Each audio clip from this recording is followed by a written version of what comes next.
This right here is for those who are, had the intentions on becoming a secure party creditor. Um, One of the uh, benefits of being a secured party creditor is one of the rights that the secured party will establish for themselves, as far as the right to be compensated. All right, for various things. So this right here, the way that that's accomplished is through your fee schedule.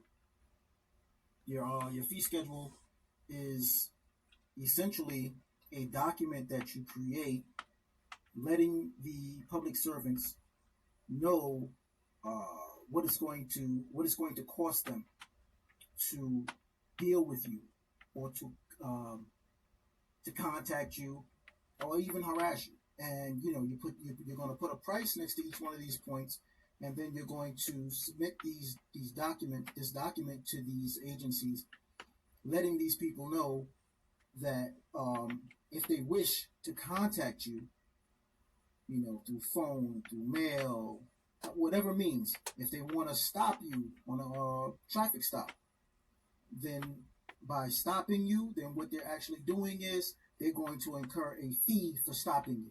If they mail you something, they're going to incur a fee for mailing something to you. If you have to respond back to something that they've mailed to you, or something that they, in any kind of fashion, where they're reaching out to you in some kind of way without you soliciting it, and without you asking them to do it or giving them permission to do it, then you're charging them. You're letting them know what it's going to cost them in order to do these things. And this is the fee schedule. All right, folks. Obviously, I'm not going to read through all of this because it's way too much information. There's way too much reading here. So, of course, as usual, I'm going to tell you to basically screenshot it in order to get the information. I'll try to keep the camera as close to the pages as possible so you can get a good look at it. And essentially, this is a template. So I'll just put the page on there. I'll probably touch on a few points here and there, but I'm not going to read the entire document. It's far too much reading, and we would probably go well into about 2 hours just reading through it and explaining what's being discussed here. But again, as usual, it starts off letting them know what it is. This is my fee schedule.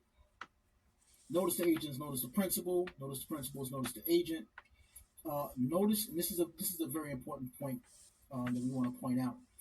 Notice to individual natural living soul is notice to all human beings, and notice to all human beings is notice to individual living soul. Why would you put that? An individual, or a natural individual, would be a living man or woman. Would be a living man or woman. Okay? And that's why the word soul is placed in there. It's because it denotes something that is actually living. It's alive. All right? And notice, it's notice to all human beings. Now, a lot of us, we think that the word human being, it means a man or a woman. No, not in law. It doesn't mean that. All right, especially the word human. Hue is a color, right? His hue. What was it? I think Jay-Z made a song. He said, "My hue is Jay-Z blue. My color is Jay-Z blue." Hue means color. Man. So, does it mean colored man? It could mean colored man. But the way that it's properly used is a hue is a color, just like colorable law. Right? Colorable, which means that it's not real law. It looks like it acts like it, but it's not real law. All right? So we have these colorable courts. They're not real courts. They are courts with similar procedures, similar policies, that resemble the law of the Constitution, the original Constitution. but they are not the actual laws. So you can, another word that you can use is, instead of using colorable, you can use hue, because a hue is a color. So it's a colorable man. In other words, not a real man. It's another word for a fiction. Someone who resembles a man, similar to a man, but not actually a man. A being is something that exists. Does not necessarily entail something living. So we're talking about a colorable man that is in existence. In other words, an artificial man who is within the creation, who is functioning within the creation. All right. So again, we're still talking about colorable people. We're talking about fictions, and we're talking about living people here, living souls. So now we're putting on notice everyone that's really alive, truly alive, and those who are fictions, who are not alive but appear to be. So we're putting them on notice as well. And so, whereas this is a formal notice of fee schedule to all unlawful operatives, right, to be named as respondent for all unlawful matters relating to their office, for unlawful solicited / unsolicited interference in my private matters and or commercial affairs, the following administration is supposed to be administrative fees apply. Now, again, I said this is a template. This is not an actual document that I put together for myself, because obviously it's not signed. My name would be on there. So, but I just wanted to use the template to give people an idea of what it should look like. All right. So, and then we have a list for each unsolicited phone call. How much? $7,000. You could put your own fee on there. You could put your own amount. So here we just use this as an example, $7,000, and you can ask for that, or rather demand that, because this is your right. They have no right to contact you without your permission, especially if you're a secured party. For each unsolicited letter of harassment, $7,000. For each letter that I have to write to respond, or respondents and or agents, third parties, of the to solicited and or unsolicited meetings, letters or harassment or a breach of common law, $7,000. Okay, so, and the list just goes on.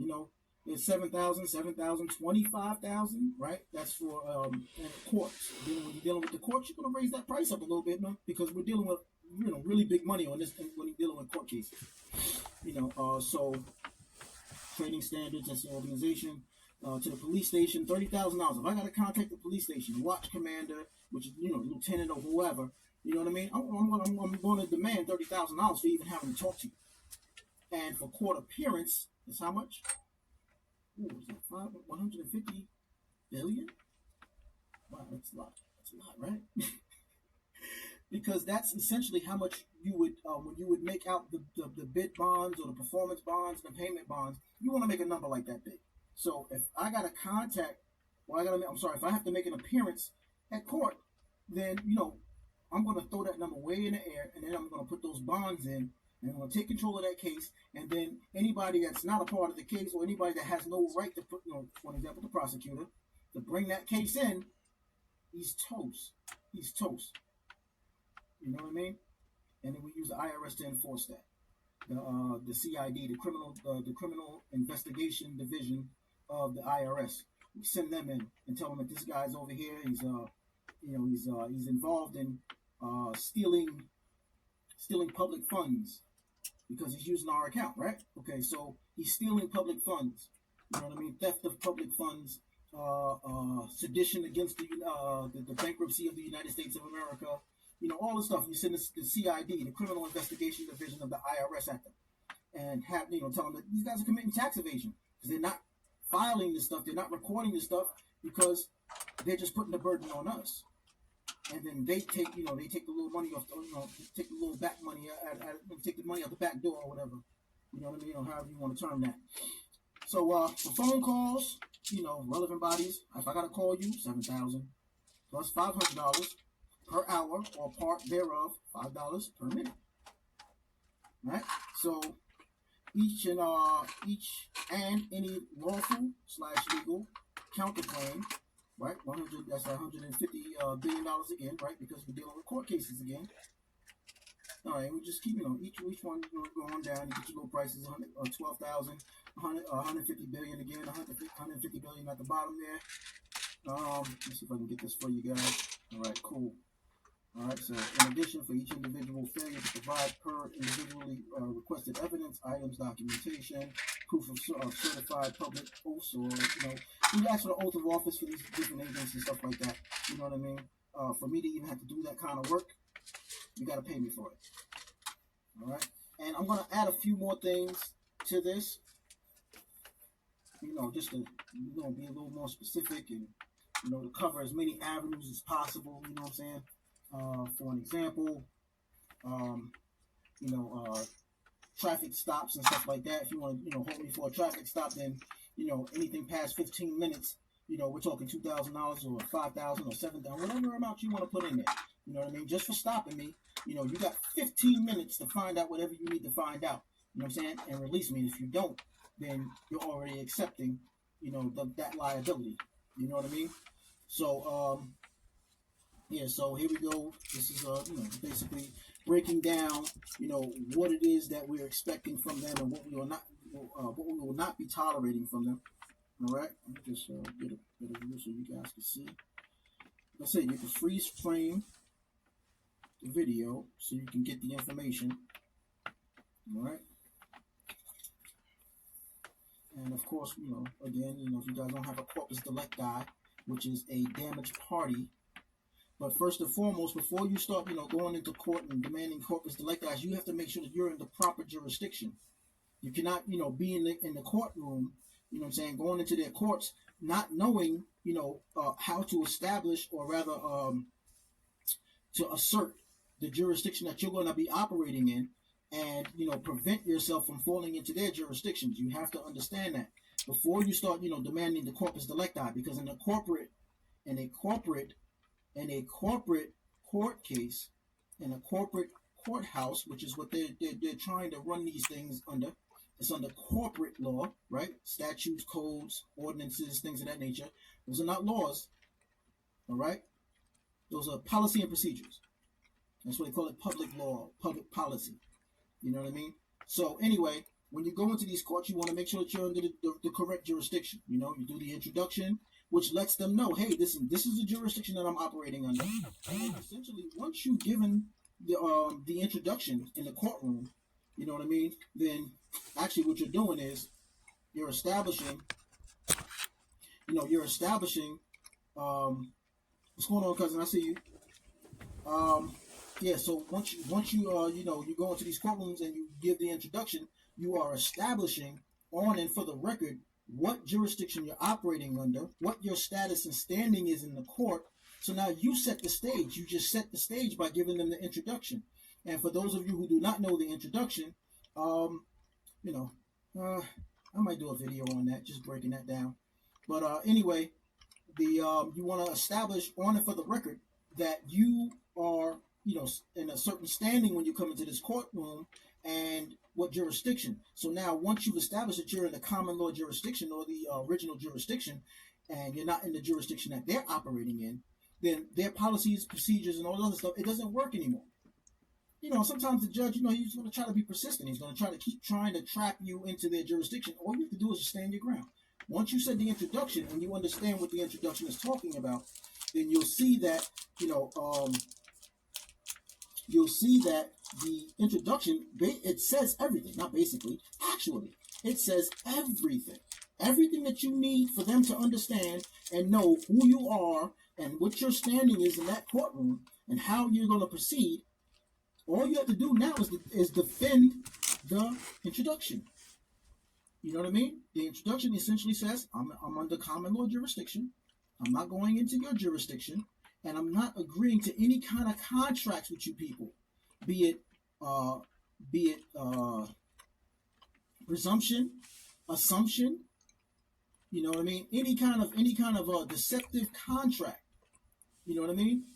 Any kind of deceptive contract you're letting it be clear by putting your introduction in there. You're letting them know that I'm not entering into your jurisdiction. And if you heard my audios of me in court, you'll hear that. You hear the frustration in the judge's voice when I kept saying, I'm under the common law jurisdiction, under the organic Constitution of the United States of America. He tried everything in his power to try to get me to say something different. And I stuck to my guns, and what happened? Ultimately, that case got dismissed. Every single charge. No plea deals. The whole case got dismissed. The whole case. So, with this fee schedule here, what you'll be doing is you're establishing your status. You're establishing your status and standing in society. So this is way before you even get into the court. You're gonna establish this. You're gonna take this. You're gonna type it out. You know what I mean? Get it notarized or what have you, and you're gonna send it to the various agencies and let them know, especially the courts, because once you have this established in the courts, then what you do at that particular point is, whenever they want to go, they want to summons you to court. In other words, notify you that you're being sued and you need to come to court, because a summons is notice that you're being sued. That's what a summons means in law. Hold on a second. I got a call coming in. Hold on a second. It's my sister. I'm at the dismiss it, so I'm going to call her back in a minute. The summons in law, what it means is that you are being called to court because someone is suing you. Someone wants to sue you. That's what a summons is. That's what it says in law. So before you even get to court and you've already served the chief judge of the courthouse, the chief judge, you've already served him with one of these through certified, or actually you should do it